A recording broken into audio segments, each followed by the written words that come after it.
Can you have a normal TSH and still have thyroid problems? I've gained 30 pounds in 6 months.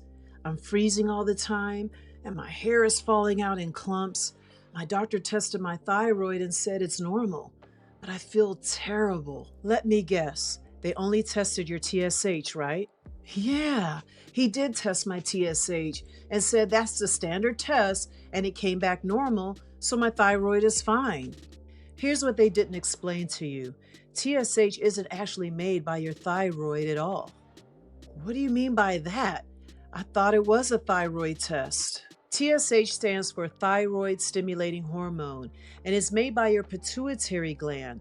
That's a tiny gland in your brain that acts like a thermostat for your whole hormone system.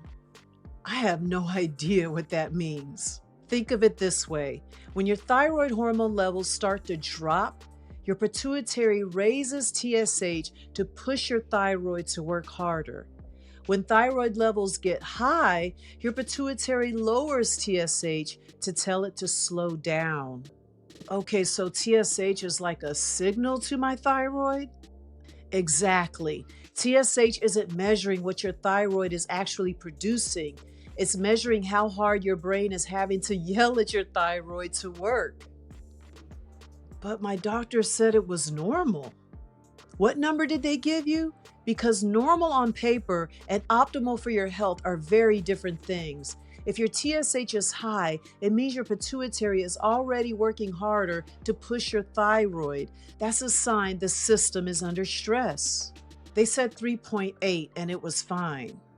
At 3.8, that may look normal on the lab, but most people feel best between 1 and 2.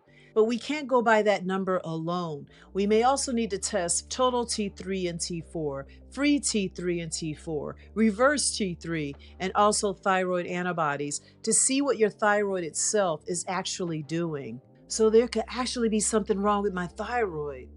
Possibly. That's why we need to also test what your thyroid is actually doing, not just the signal from your brain. We need these other markers to get the complete picture. So my symptoms are real? I'm not imagining things? Yes, your symptoms are absolutely real. One test from your brain can't tell us everything about how your thyroid is actually working.